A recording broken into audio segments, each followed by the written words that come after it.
back to the beginnings of laser, way back in the time that it was on Market Street at an old Emporium, and I guess SF State had extension classes, and I remember I attended some of the early lectures that started. It was the beginnings of my own, not really the beginning, because we started much earlier than 2008, but the idea of technology and art was really somewhat a foreign field for many artists. And I had gotten involved with technology in my own composing much earlier, but it was hard to find sympathetic ears. And so when I saw a class or lecture hall that began to kind of pull that idea together, it really became very intriguing to me. So I dropped by, and I've been hooked ever since, and I've been where you're sitting at right now, almost every week, every month, for a decade now. So I want to thank you very much for it, and to see where it's gone through these years. It's amazing to me see it grow. Although it isn't amazing, because I think the notion of art and technology is really a very important thought in this age that we're in right now. The evolution that has gone on in technology has pushed the arts in all kinds of directions, and it certainly had an awful lot to do with my own search in sound and what sound might become in terms of new thinking. And that thinking derived at the notion that space itself has a place to play in the performance of sound.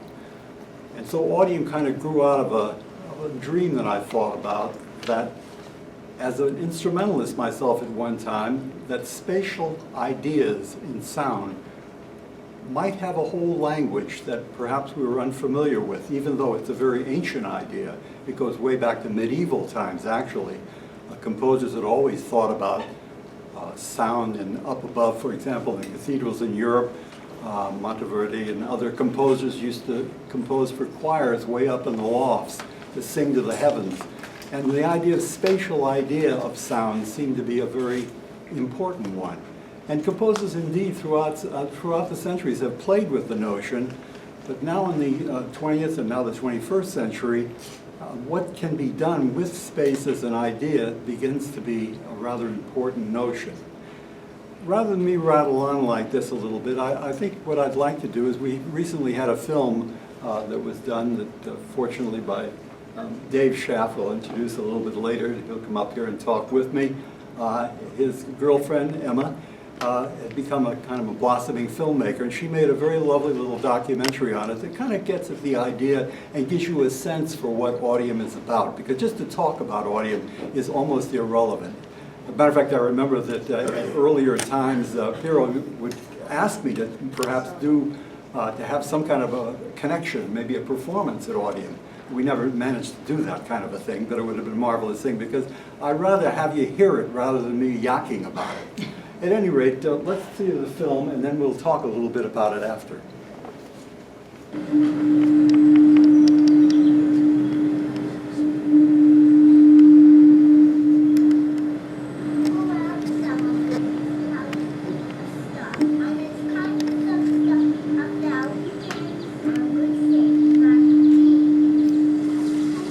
I just thought that everyone had a dad who, you know, we walked around with 2 microphones and a big tape bag. It was unsafe to be in my family because I recorded a lot of things. People have called him like a Picasso of sound or something like that. And a lot of the sounds that you hear in his works are kind of splashing around, bam, boom, and this kind of thing.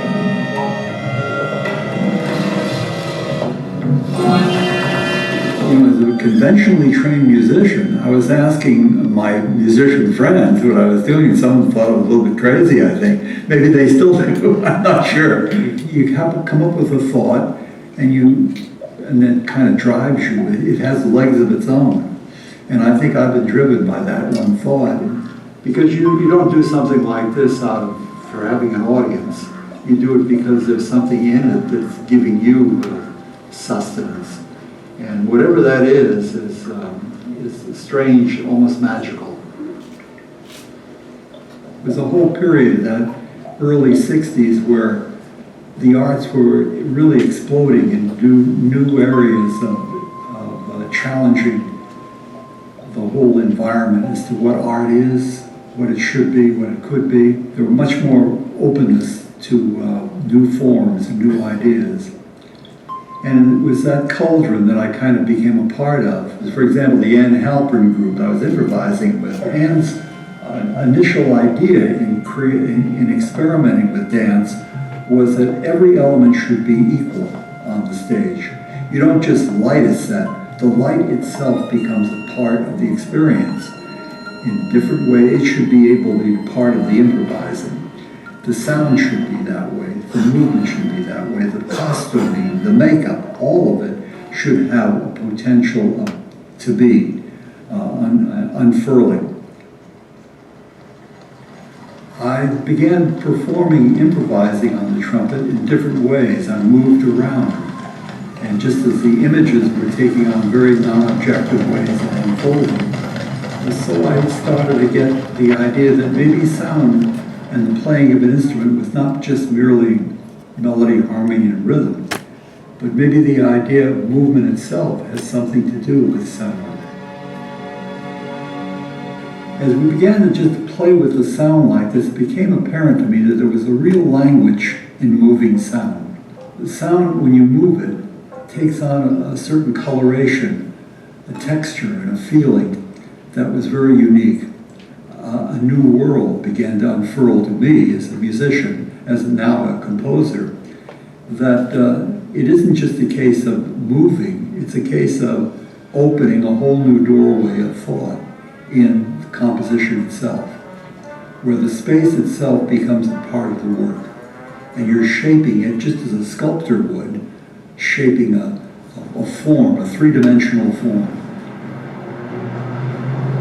Well, my years then, when I kind of branched off the trumpet into the world at large and record the world out there, I began to hear things that my consciousness wasn't aware of. That every street corner is a little world of its own. Most of us, we pass through it because it's we're in other consciousness in terms of our own lives. But one could stand, as I've done, on a corner, and if you do over a period of time, literally listening to it, you'll hear an orchestration of that corner in sound.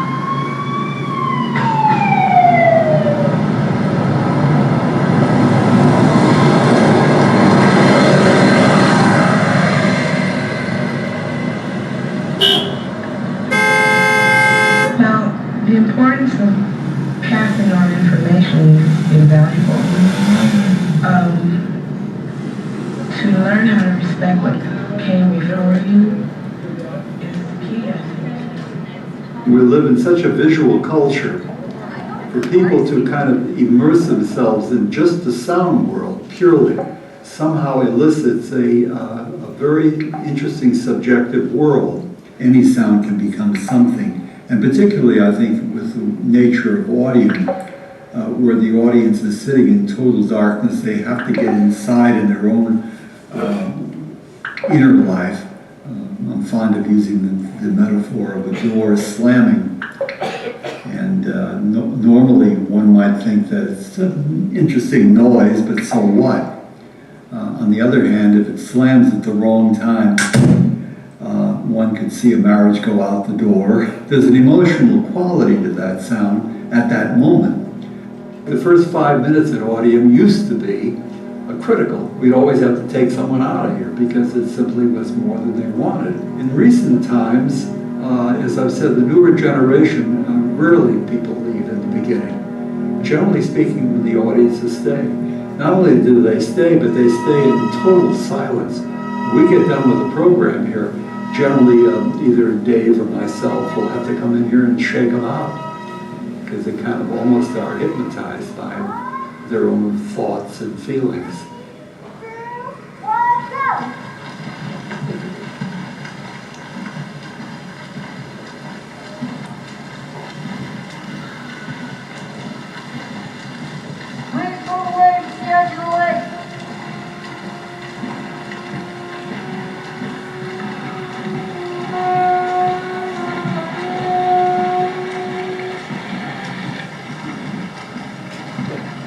Dave, my son's beginning to do the board and to take over the board and to perform. So I've had a chance to sit in the audience as a member.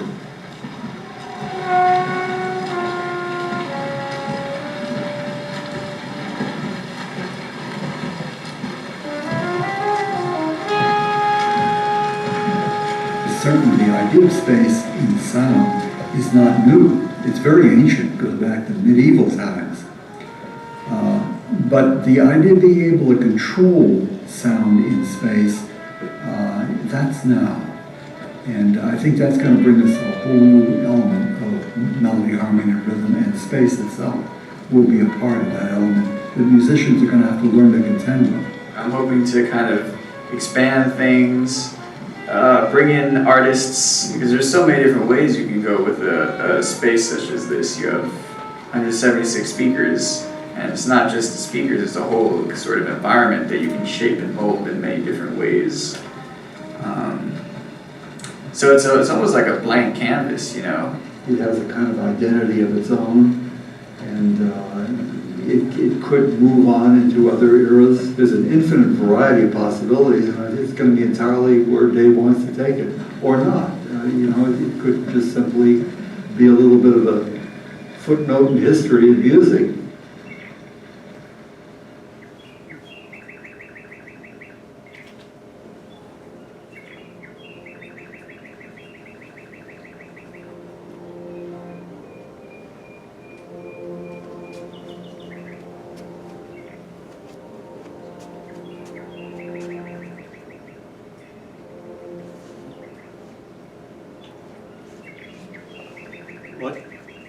And it kind of gives you a general idea of what Audium is about, and maybe some of my philosophy and thoughts about it.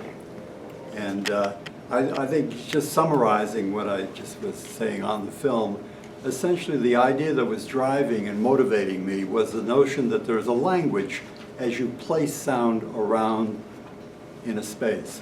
As a musician, a performer, in my early days I was a trumpet player. And I guess what drove the idea to me was, wouldn't it be interesting, and the thought occurred to me early on, if I could take my trumpet sound and place it anywhere at any time, not just the fact that when I play at this position, it doesn't fill the room, but if I could say I'd like it coming from there, I'd like it coming from here, I'd like it coming from underneath, an entirely different relationship to both the performer and the listener begins to occur. And that really was kind of the driving notion that as I got into it more deeply, I heard that there was a kind of a language that was occurring as you move and relate sound to one area to another. Textures, qualities, intensities, and even in some sense perception of sound begins to be magnified and increased. As I said on the film, our audiences generally just stay motionless at the end because it's like it opens up a doorway that they hadn't kicked open, and maybe we hear it this way all the time, but because we live in such a visual culture, when you're put to just your ears alone and the sounds are all over, another inner life begins to emerge. As a matter of fact, just along that theme, I'd like to bring Dave up here to talk a little bit, because as a musician, Dave plays trumpet now and has his own group, Mean to Me. Right. Yeah. Plays locally. And about a year and a half ago, he started to learn that board that you saw him seated at, and the language that began to emerge. And so as a musician, Dave, what did you discover? I don't know if that's on or not. Well, it's kind of interesting because maybe you get an idea of a lot of the philosophies of Stan from the video, and you can see all those kind of what look like the space. You can kind of get an idea of what's inside there. But to get a little better idea, there's 176 speakers in there, and it goes from big subwoofers in the ground to tiny little tweeters up top, and there's all different mid-range, all different shapes and sizes of speakers in between. So you have a real kind of like a orchestra of speakers, in other words. And so when you get in there, and if you just take any old work and you could take an MP3 or a CD and put it in there and see what it sounds like, but for the most part it's not going to be that good because it's not designed for that kind of system, So when you get in there to create some music in there, when you're really thinking about space as a tool, it's a completely different thing. And one thing we've been thinking about what I've been thinking about for the future, especially when you think about musicians and improvisation, like Stan said, I'm in a jazz group, and like if you think about it, what if I was able to shoot my trumpet sound over here? Like that was the original thought behind Audium. But what if the trumpet player could do that, but then the keyboard player could shoot his sound over there, and the drummer could go up here, and they could kind of move together while they were playing? What if they're able to control their sounds in space? And so that's sort of the goal, I think, for right now, as Audium moves forward, is getting more musicians and artists involved. And I think that what also occurs, and I think that Dave might support this too, is just as you sit at that board that you saw him seated at there, you eventually, the board itself turns into like an instrument. It's almost as if the characteristic of the sound itself is under your fingers, even though it might be a fixed composition and you know what's coming up next. The way you move that sound, the color, the richness, the intensities, and I might add the tremendous amount of energy level that is now released in the audience, because we can do things in terms of the speed in which the sound moves through the space, take on a whole new character that maybe hadn't been available to the composer or the performer before. So indeed it is a language that has to be understood. I've often said that I look at Audium as being somewhat of an embryo. I think we're a baby, aside from where it will in fact go. I've been around long enough, I guess, to watch something occur, because around me right now, emerging is surround sound, is the idea of immersion. All these elements now are beginning to show itself in all the art forms, of getting our perception so that we're totally involved in what's there. I notice that a lot of performers in New York now, both in dance and in theater, involve the audience more. There's more of a sense that they want to engage the sensibility in new layers and new forms. And I think this whole idea of immersion is going to take on a very important notion. I even noticed, maybe some of you have seen it, there was one here locally, they tell me, of a restaurant that was all served up in darkness. And so the notion, I guess, of pushing our sensibility to whatever extent we can is going to be very much a part of the art forms today. So I kind of summarize it. If you have some questions on us, I'll be glad to kind of see it. Yeah, go ahead. I have